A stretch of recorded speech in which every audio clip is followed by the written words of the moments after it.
파라마한사 요가난다의 지혜. 어떻게 하면 언제나 행복할 것인가? 제6장. 행복 도둑들을 피하는 일. 근심 걱정은 제거하기 어렵다. 몇 가지 걱정을 지워버려도 다른 걱정들이 난데없이 몰려든다. 그것들이 당신의 삶을 거의 반쯤 갉아먹는다. 집안을 해치는 벌레들을 없애려고 구충제를 사용하듯이 걱정거리에 매달리는 생각들을 박멸하려면 평화라는 약재를 써야 한다. 걱정거리들이 때를 지어 몰려와서 당신을 공격할 때 그때마다 당황하지 말고 침착하게 기다리며 구제책을 찾아보라. 평화라는 강력한 약재를 걱정거리들 위에 살포하라.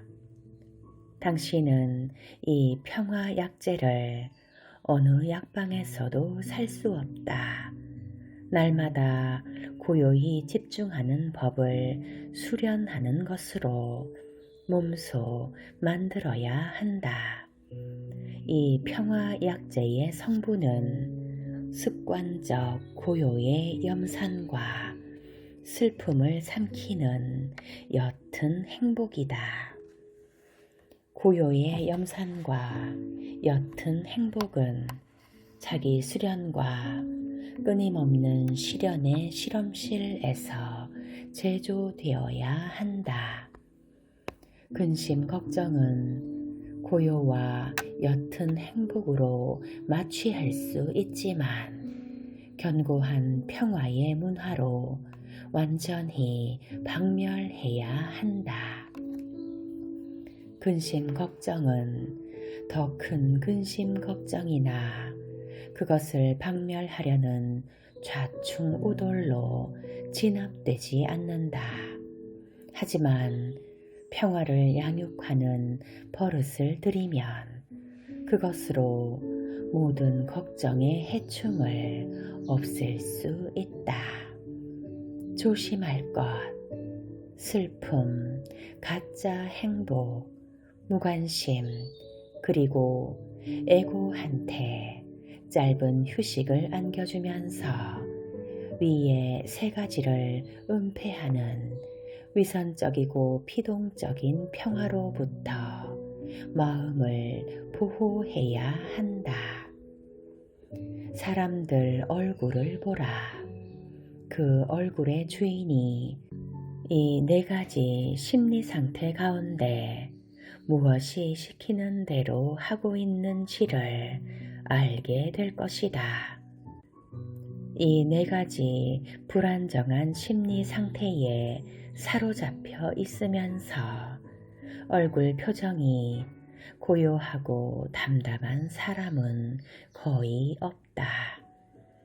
건강이나 즐거움에 대한 욕망이 채워지지 않을 때 슬픔이 찾아와서 그의 얼굴을 바꿔놓는다. 웃음 왕자가 슬픔 대왕한테 패해 도망가고 슬픔 대왕이 그의 얼굴을 일그러뜨려 놓는다. 욕망 하나가 채워지면 그는 잠시 행복해 한다. 슬픔은 채워지지 않는 욕망에서 태어나고 가짜 행복은 채워진 욕망에서 생겨난다. 슬픔과 가짜 행복은 샴쌍둥이처럼 함께 붙어 다닌다. 둘 다 욕망의 자녀로서 꼭 붙어 있다. 당신이 가짜 행복을 초대하면 슬픔이 반드시 그 뒤를 따라올 것이다. 에고가 슬픔이나 가짜 행복으로 타격을 입지 않을 경우 사람들은 세 번째 심리 상태인 무관심과 지루함에 빠져든 자기를 보게 된다. 만사에 관심이 없어 심드렁한 사람에게 묻는다. 당신 슬픈가? 그가 답한다. 아니. 그럼 행복한가? 아니. 그럼 뭐가 문제인가? 그냥 모든 게 지루해. 이것이 뜻밖에도 많은 사람들의 심리 상태다. 슬픔, 가짜 행복, 무관심에 오락가락하는 심리 상태 너머로 위선적이고 피동적인 평화라는 게 있다. 그것은 소극적이고 수명이 짧다.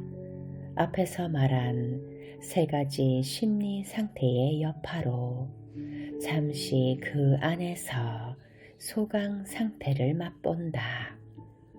이 네 가지 심리 상태 그 너머에 무조건적이고 전혀 새로운 지복의 경지가 있거니와 그것은 오직 명상 안에서만 느낄 수 있는 것이다. 농담을 너무 많이 하지 말라. 나도 웃는 걸 좋아하지만 그래도 자신의 유머 감각을 스스로 통제한다. 내가 진지할 때는 아무도 나를 웃기지 못한다. 속으로 행복하고 속으로 즐거워하라. 즐거워하되 진중하라. 왜 쓸데없는 말로 자신의 영적 예민함을 무디게 만드는가? 의식의 바구니를 평화의 감미로운 우유로 채웠거든 싱거운 농담 따위로 그 바닥에 구멍을 내지 말라는 얘기다. 농담 너무 하지 말라. 농담을 늘어놓는 것은 거짓 자극을 주는 것이다. 참 행복에서 오는 것도 아니고 참 행복을 주는 것도 아니다. 농담을 지나치게 하면 마음이 싱숭생숭해지고 가벼워져서 명상을 할 수 없게 된다. 불행을 만성적인 버릇으로 삼지 말라. 불행이 만성 버릇으로 되면 불행 자체를 즐기거나 어쩌다 행복해도 자기 자신과 남들에게 하나의 행운일 뿐이다. 목소리에 은빛 웃음과 달콤한 행복을 담는 것은 어려운 일이 아니다. 그런데 어째서 지르퉁한 표정으로 주변에 불행을 퍼뜨리는가? 지금도 다시 배우기에 늦지 않았다. 나이가 얼마든 간에 당신은 만성이 된 생각만큼 늙은이고 지금의 느낌만큼 젊은이다. 슬픔씨가 찾아오거든 그 존재를 아는 채 하는 것으로 그에게 힘을 보태주지 말라. 당신 눈물의 신주를 마시게 해주면 그는 계속해서 머무를 것이다. 그리고 머지않아 당신 삶의 침실을 차지할 것이다. 그가 도착하는 순간 웃어주라. 그 웃음이 그의 기쁨을 가시게 할 것이다. 그러고는 아랫배로 그를 튕겨내라. 의지의 주먹과 무릎과 팔꿈치를 동원해서 삶의 안방에서 그를 완전히 내쫓으라. 그리하면 몸과 마음으로 슬픔을 이길 것이다.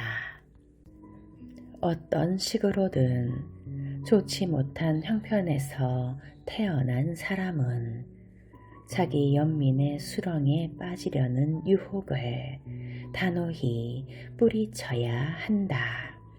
자기 자신을 가엾게 여기는 것은 상황을 극복할 내면의 힘을 약화하는 것이다.